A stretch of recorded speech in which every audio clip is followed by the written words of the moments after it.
Hey folks, it's Jared Manninen from the website TahoeTrailGuide.com.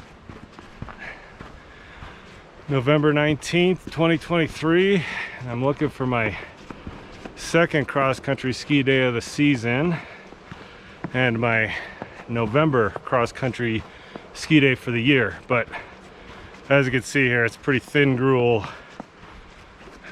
It's I don't know, today just might be a hike day for me, and that's fine. In spite of how inspired I've been to get all these house projects done, as I mentioned in my little update from the other day, I am trying to fight some inertia here. All this being around the house and just not leaving the yard for days on end. It's hard to muster the energy to get out and do something else, something adventurous. Just kind of nice because I know what the winter is gonna bring. It's always crazy, you know, right at the beginning of the season we go into the holiday season, so it just gets super busy.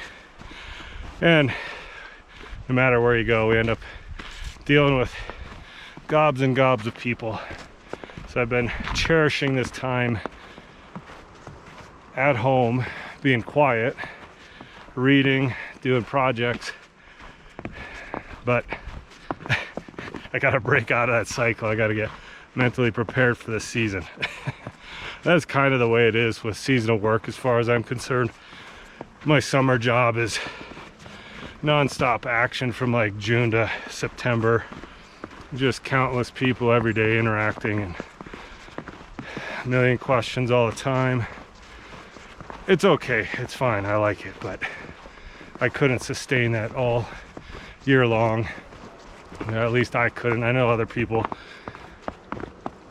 do that kind of work all year long, but not me. I need those breaks in between. We got a whole bunch of rain last night. It was intense. Winds, super high winds, knocking branches down and whatnot. But just a lot of rain.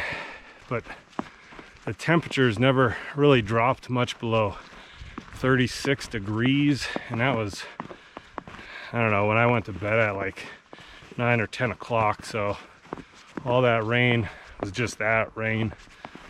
I was hoping that in these higher elevations, and I'm going up to Big Meadow to start, and the snow is already just marginally deeper here, not by much, but I was hoping that for my November ski day that I would be able to do something much closer to home. Again, fighting inertia, and you know, it's with light coverage like this, it's really dangerous to ski, especially backcountry, especially remote backcountry, because there's all kinds of hazards that you can end up wrecking on, and I don't have my usual buddy to come ski with me, so I'm playing it a little bit cautious today. You never want to start out the season hurting yourself. I probably shouldn't say anything so I don't jinx myself, but I just didn't want to go for a super long one. So I'm going to check this out. I may go in the direction of Stevens Peak. I think that was August that we went up there. I'm not going that far though.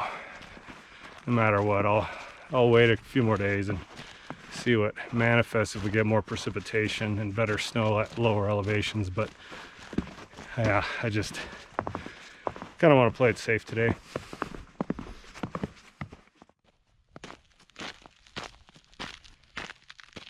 There's technically enough snow on the ground in most of these little spaces I'm hiking through, but there's so much debris and other stuff. So I'm gonna go hike a little bit higher. I was thinking about it the other day that probably at the beginning of each season I should give a little bit of a recap of my background as a cross-country skier, because I don't know if most people realize that I haven't been cross-country skiing that long. Technically this is going to be my 10th season, this 2022-2023. I started in, or sorry, 2023-2024. I started in 2014 and 2015. It was the tail end of a drought year. And a friend of mine who was running a cross-country ski center on the North Shore up in Truckee had asked me if I was interested in making a couple extra bucks during the holiday season because they needed help at the resort. But again, it was the tail end of like a 4-year drought here at Lake Tahoe, so there wasn't much snow. I skied maybe 12 days or something like that during that holiday season and a week after. And then I got cut loose because we basically like shut down for the season. But I was hooked at that point. I had the opportunity to take some lessons with a couple of the instructors that I worked with. I was technically only working in rentals and, you know, doing everything else, snow removal as well as parking. So I tried to take advantage as much as I could on my breaks to go ski with somebody that knew how to ski, because I did not. And that's in spite of me having Finnish heritage. I grew up in the upper Midwest, and believe it or not, I never really cross-country skied, or skied for that matter, at all growing up. Maybe a couple times cross-country. I recall one time in 5th grade alpine skiing, and that was it. And it was terrifying because I didn't know how to stop or turn or anything. So my winter sport during junior high and high school was wrestling. I got outside to play plenty during the winters, but I didn't ski. I didn't cross-country ski. So relatively new. And then that first year that I started cross-country skiing here at Lake Tahoe, I was probably, I think I'm 49 now, so 10 years ago, 39, somewhere thereabouts.